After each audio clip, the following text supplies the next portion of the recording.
Hi guys, welcome back to my channel Lush Gardener. So somebody had asked me a video on the care tips for Graptosedum California Sunset. I was trying to find if it is there in my playlist, and I happened to notice that I haven't actually made a video on this variety. So here it goes. It's a very easy to grow succulent. I would say if you are a beginner, you can definitely add this in your collection. It's super easy, just like any other Graptosedum. Like we have our Graptosedum ghosty, you know how easy Graptosedum ghosty is, and even our Graptosedum California Sunset is extremely easy. It is very easy to propagate via leaf propagation, stem cutting, separating of the offsets. All of these propagation options will work out really well.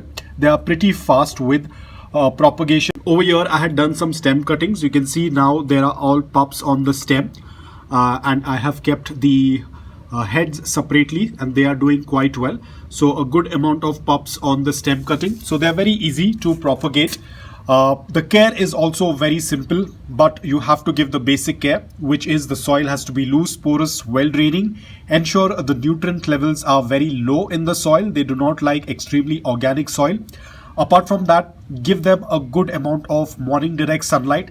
They can even handle up to 7 hours of direct morning sunlight, but only after acclimating them. If you're not going to acclimate them, you can see they have a good amount of color on them. But if you're not going to acclimate them, here as you can see, they will get burnt. This one happened to get exposed a little bit. I think on this side there's a lot of strong sunlight. That's what I feel, because even last time some of my succulents had got burnt over here. So when I moved this pot over here, I think it got a little bit burnt, but now it's doing quite well. So I'm just going to leave it as it is. So yes, acclimation is very important. Do not put them out in direct sunlight. Now these are not frost hardy, as per some people say that they are frost hardy. This is something that I can't talk on because I don't experience frost. The temperatures during winters do not fall below 16 degrees Celsius. So I'm not very sure how will they do.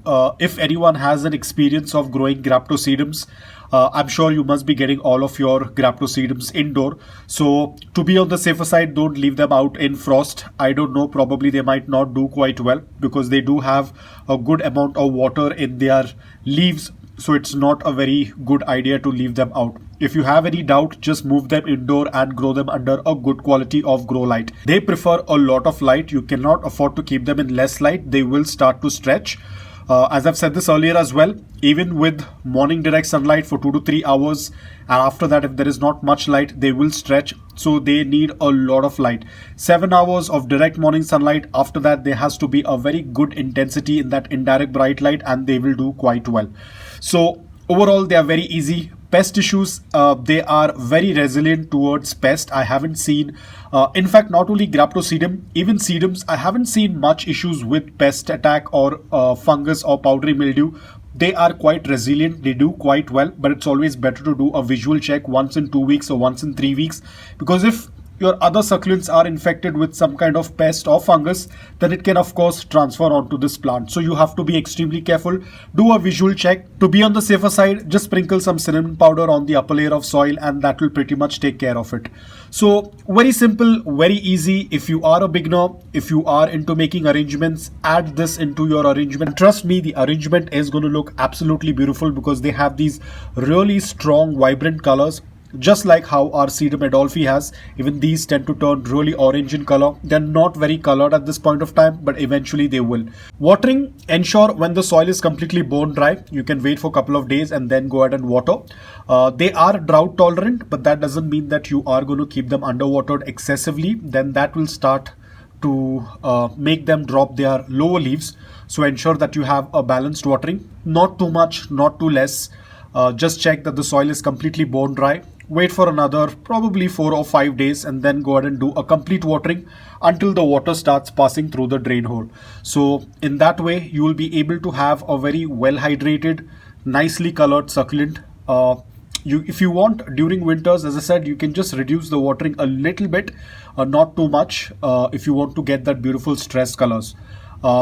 winter is their growing period and summer is their dormant period. So again, if you are from a location wherein your succulents tend to go dormant, then avoid doing any cuttings during the summer season. During winters, right now, you can do cuttings, propagation. It is going to work out really well.